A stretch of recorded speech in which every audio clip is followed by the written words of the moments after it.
O Evangelho de Jesus Cristo, segundo escreveu Mateus, no seu capítulo de número 9, a partir do versículo de número 32, eu quero compartilhar com vocês algumas informações ou pontos que eu pude absorver na leitura desses versículos.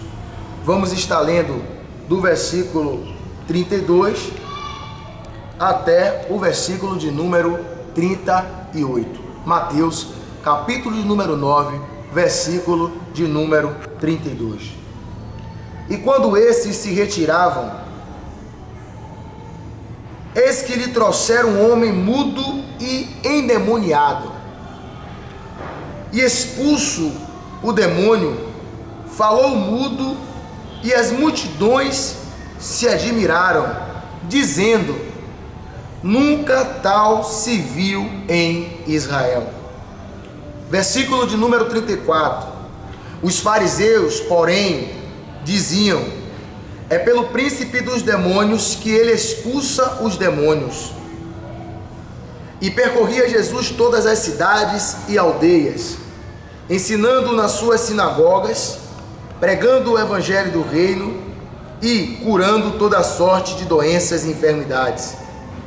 Vendo ele as multidões, compadeceu-se delas, porque andavam desarradas e errantes, como ovelhas que não têm pastor. Então disse a seus discípulos: na verdade, a seara é grande, mas os trabalhadores são poucos. Rogai, pois, ao Senhor da seara que mande trabalhadores para a sua seara. O ministério de Jesus é um ministério marcado pela dedicação a vidas que viviam à margem da sociedade, vidas que elas não eram inseridas no meio daquela sociedade por doenças, por condições financeiras. Tinha grupos que ele excluía o outro.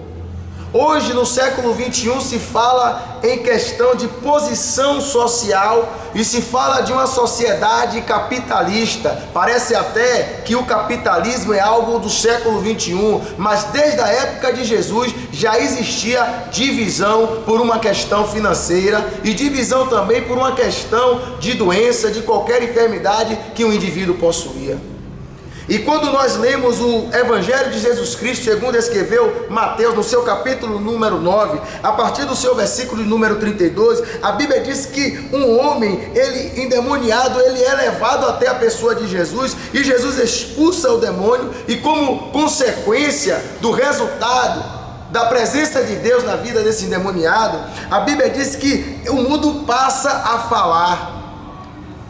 E o que me chama a atenção é que existiam grupos, dentre outros que existiam naquela época, e um dos grupos que existia eram os fariseus. A Bíblia diz que o grupo dos fariseus, ele atribui essa atitude a demônio, ele demoniza a atitude de Jesus.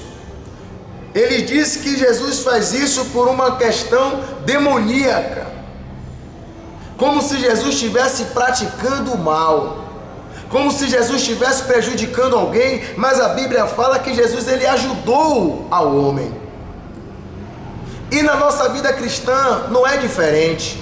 Muitas das vezes nós praticamos obras corretas, muitas das vezes nós praticamos obras boas para a glória de Deus, e essas obras são questionadas às vezes até por alguns domésticos da fé, por pessoas religiosas ao extremo, que se vivesse na época a qual Jesus viveu, talvez estaria inserido dentro do grupo dos fariseus. Só eles estão com a verdade, só eles podem fazer, só eles podem organizar, só eles podem realizar, porque eles acham que são dignos de fazer as coisas divinas e ninguém pode fazer além deles.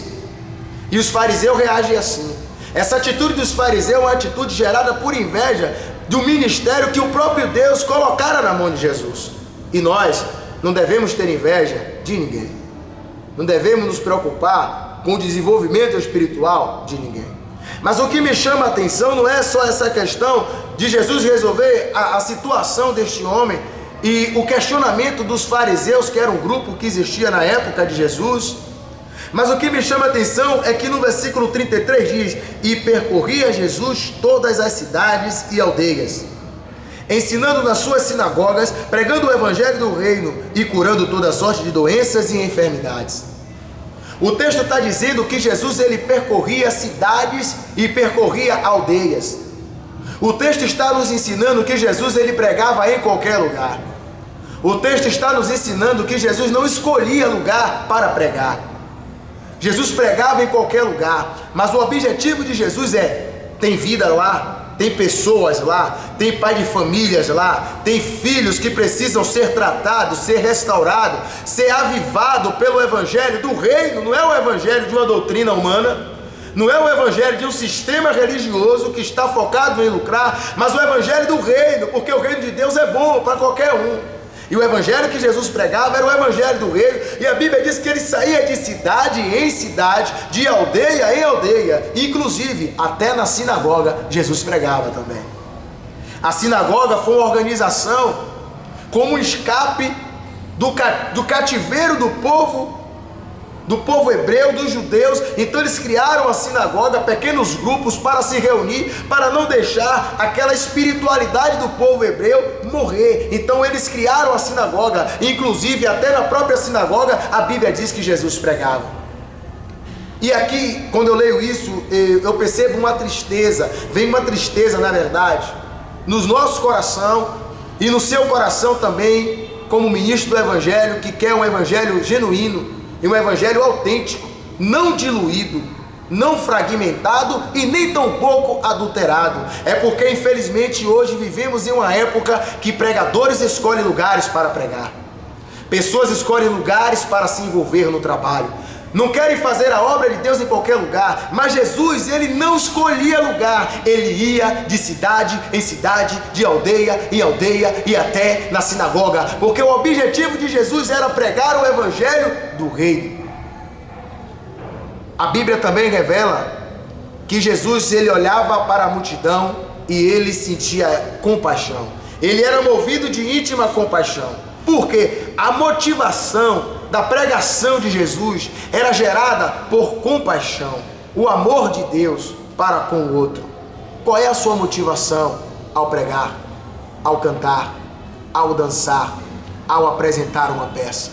Se você está fazendo qualquer coisa e que isso que você faz não está sendo motivado por compaixão, reveja o seu conceito de fé, pare, pense, repense, porque a igreja que o mundo precisa é uma igreja que sinta compaixão. Porque quando Jesus olha para a multidão, o texto diz que ele olha e vê ovelhas que não têm pastor. A multidão estava como ovelha que não tem pastor. E o versículo 37 revela: então disse aos seus discípulos, que quer dizer aluno, aprendiz, na verdade, a seara é grande, mas os trabalhadores são poucos. Jesus, ele percebe a necessidade. Jesus, ele percebe que o contexto geográfico era um contexto carente do evangelho do reino. Entretanto, tinha poucos operários que dessem conta daquele contexto. E Jesus diz: olha, a seara é grande, meus alunos, a seara é grande, meus ministros, a seara é grande, pastores, evangelistas, missionários, pregadores. A seara é grande, mas o reino está precisando de operário. Mas grande é a obra, grande é a seara, e poucos são os obreiros. Jesus, há mais de 2000 anos atrás, ele percebe esta carência, ele percebe esta necessidade. E atualmente ainda é real, porque atualmente a seara continua sendo grande, mas poucos são os operários. Nós temos operários para se envolver em muitos trabalhos que simplesmente sobressaem diante da multidão, porque está em um lugar de destaque. Mas estamos precisando de operários para visitar os lares. Estamos precisando de operários para fazer cultos ao ar livre. Estamos precisando de operários para fazer evangelismo em massa, para realizarmos evangelismo pessoal. E a realidade hoje grande é a seara e poucos são os operários. E o conselho de Jesus, e eu quero finalizar com o conselho que ele nos deu: rogai ao Pai da seara que envie operários. Rogai ao Pai da seara que envie cefeiro. Que você seja um cefeiro como fruto de uma oração de um irmão. Que Deus abençoe em nome de Jesus.